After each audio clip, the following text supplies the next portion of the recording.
Ready to dominate Weekend League? Head on over to MaddenTurf.com for all the ebooks, tips, memberships, everything you need to start heading on that road to top 100. As always, use code CC for 10% off. And I'll see you guys on the sticks. Hey, what is going on, Madden family? Today we are here to talk about Team Diamonds and the few you really need to think about picking up now. They're going to be expensive, so let's just say that right off the bat, right? They're not cheap to do and all that, but we're going to get into it. If you are new to the channel, I hope you would please consider subscribing.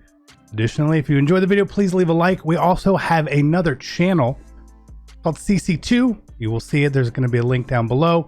It's in the the channel section on the page as well. If you want to go there, lots more Madden 21 content is going to be coming there. A lot more gameplays and stuff as well. So I would please appreciate that. But let's get into this. Let's see what's going on with Team Diamonds today. Okay, now, as the new norm, this is the new norm in Madden. Abilities are going to rule the game, right? We know that, but with ability points, we have a lot more flexibility this year, and that's where Team Diamonds are going to come into play a lot for us right now. The way abilities work this year is similar to last year with who gets what, right? 90 overall is a threshold to open up a tier 3 ability slot, which opens up better abilities.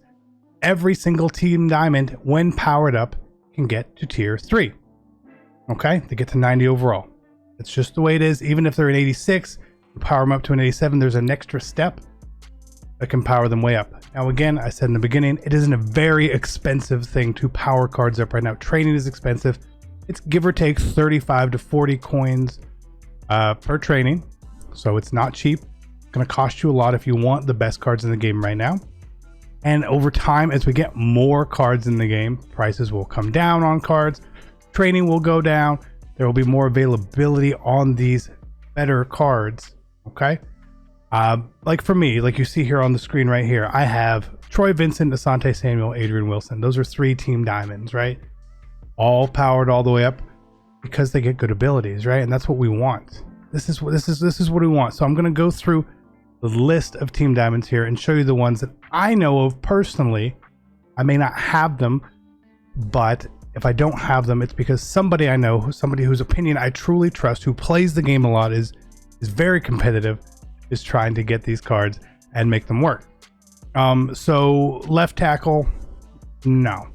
PKO Spikes he gets Enforcer, I believe, at 90 overall, but again, he's a little slow. Middle linebackers, the linebackers in general as users right now, pretty poor, pretty poor. That's a lot of coins to go wasting there. Kyle Williams, again, he's a big DT.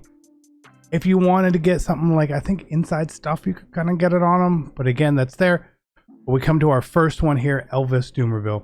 As a linebacker, is going to get pass rushing abilities. Most importantly, he's going to get edge threat. That's one we like here. Frank Minifield. I would have said his name, but he's a little too short for me to recommend to anyone.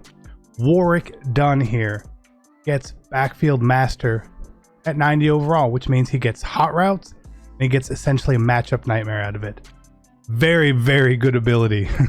It's a very good ability. He's a card. Not the best running back in the game, obviously, because of Barry Sanders. He's right there with Christian McCaffrey. It's a very good card if you need a running back there. But again, he's pretty expensive. Adrian Wilson, okay, he gets Enforcer at 90 overall. 6'3", 88 speed at that overall. His zone is actually playing really good. I've got a lot of zone chemistries going right now to get him up to 90. He's playing very well. Eric Weddle will get very good coverage abilities as well, but again, he's not the fastest guy, not the most pop in his bat. Not worried about that. Dante Hall is just fast. He's just fast, okay? Bob Sanders also will get Enforcer at 90 overall. Again, was he 5'9" in the game? Adrian Wilson 6'3".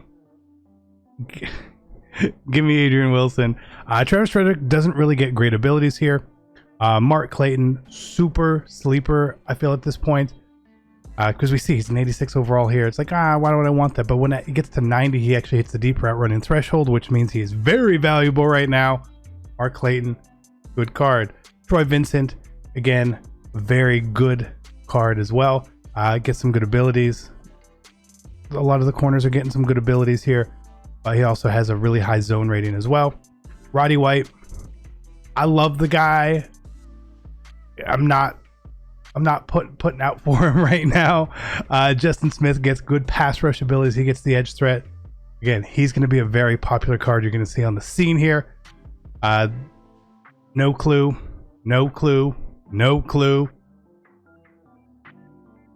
Not a bad card either to hang on to. Jermichael Finley is very unique for us here. Highest rated tight end in the game.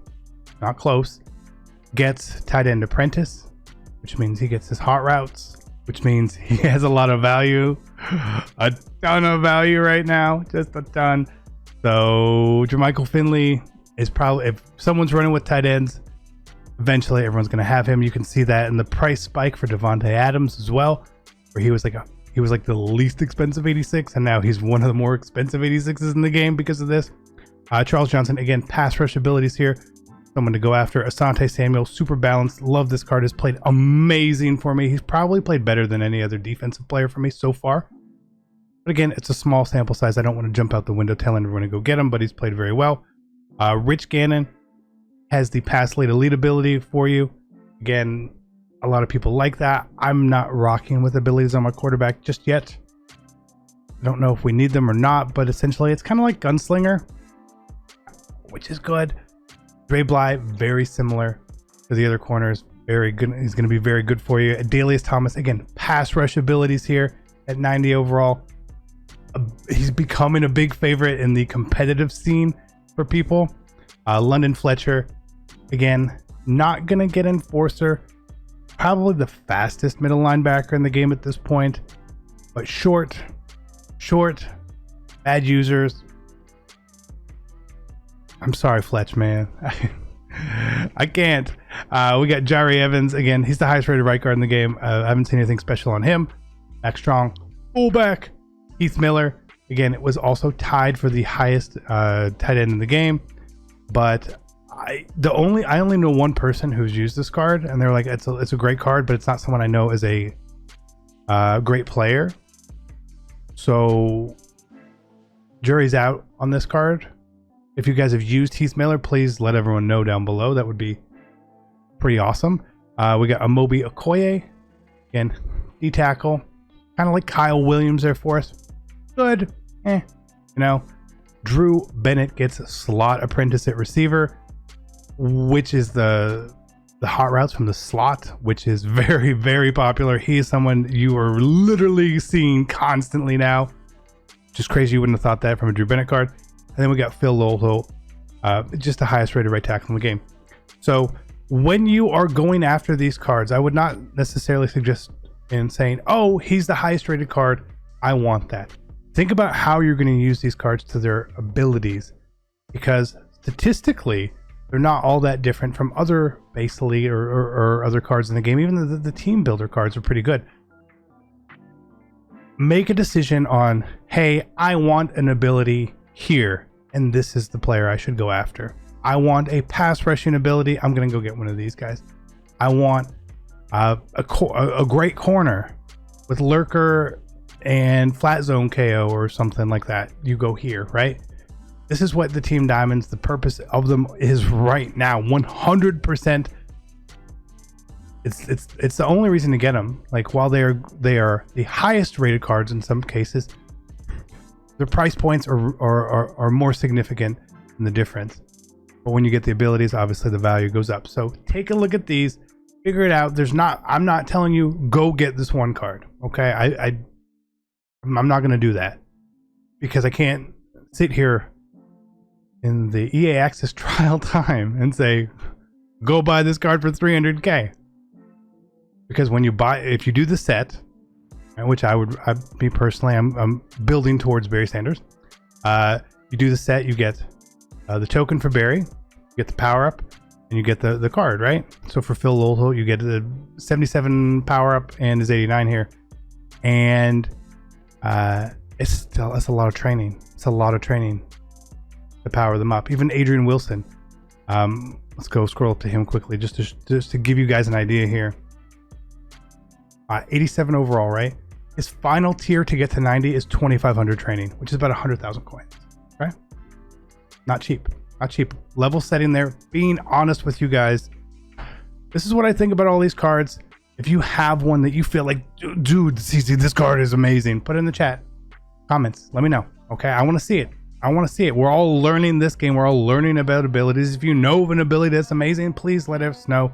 I will test it. We will look at it. We will get the information out to people. If you want to be the only one, you want to hold on to the information, I get it as well. Not really what I'm doing here, but I appreciate you guys' time. Thank you so much. Have a great day. I love you, and I'm out. Peace.